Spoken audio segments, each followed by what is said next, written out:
Nigeria's headline inflation rate rose to 34.60% in November 2024, up from 33.88% in October, marking the third consecutive month of rising inflation, according to data released by the National Statistics Agency.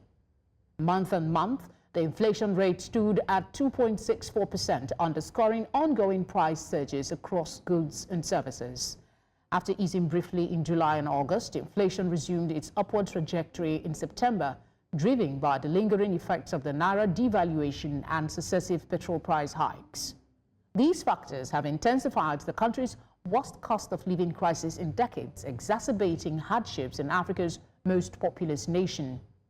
In response, the Central Bank of Nigeria has implemented 6 interest rate hikes this year, totaling 875 basis points, in a bid to rein in inflationary pressures. To help us make sense of this, we're joined by economist Akin Fatunke. Akin, thank you for joining us. What are the key drivers behind this persistent rise in Nigeria's inflation rate? And how do structural issues in the economy exacerbate these pressures?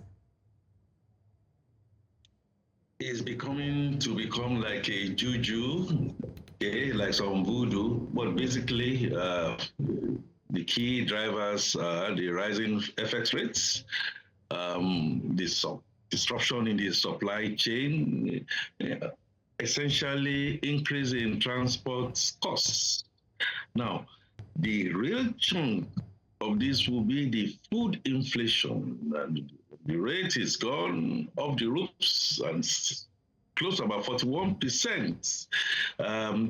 For the past 5-6 months, this has been rising consistently. Fortunately and unfortunately, the attempt by CBN, to try and rein in the inflation simply has not yielded fruits because of this structural misalignment, which says that these issues of FX instability, the supply chain disruption occasioned by, if not floods, security issues, and of course, transportation costs that continues to go like some other kind of yo-yo.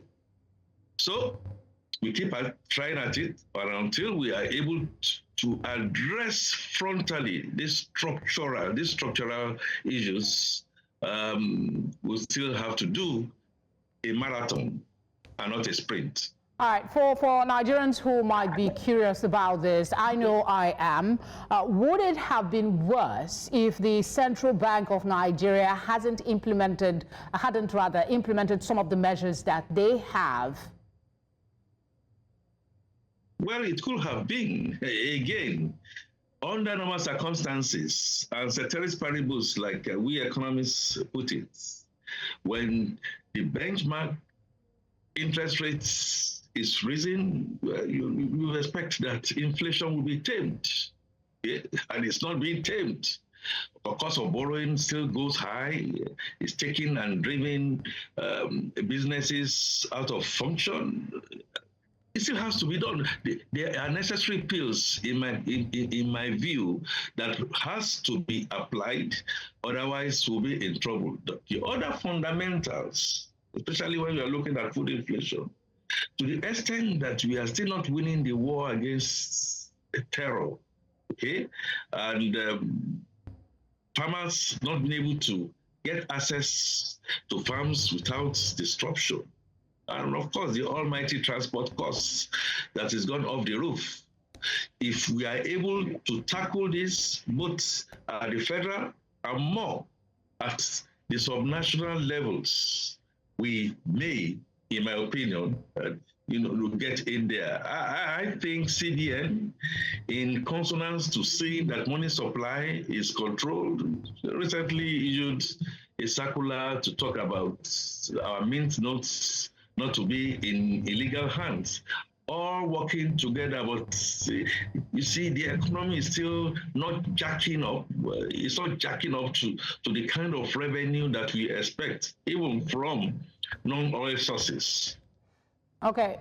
In the short term, the president, one of the short-term measures was to help alleviate transportation costs with this free train ride for those who are going home for Christmas and New Year celebrations. Beyond that, what other short-term measures can be implemented to stabilize food prices and perhaps improve food accessibility for mainly low-income households? Now, if the federal government is looking at transportation and trying to give free rides, okay, short-term measure. Now, what are the subnationals doing? Are they going to be following suit? Are they going to, therefore, look at elements of transportation and see how they can augment and help? How, in the short term, also can we now then say, we haven't raked so much by way of the security measures that needs to have been taken. Okay, all right, so that is a sprint, like I said, but in the short term, can we begin to look at policy measures that have been introduced and policy measures that the subnationals should also key into? Examples at real macro level will be issues surrounding local government autonomy. Can we begin to now put more money within the local governments for them to do the basic things that they need to do because they are nearer the people? Can we begin to look at the social investments at all levels and accelerate them in ways and means to put some disposable income in the hands of the poorest of the poor?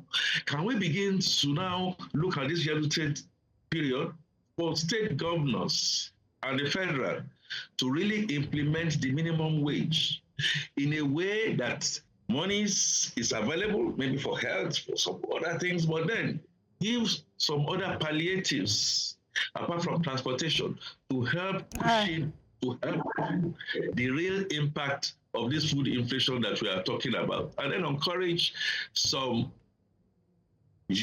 like you, somebody like me, to do just little farming here and there to at least help what's.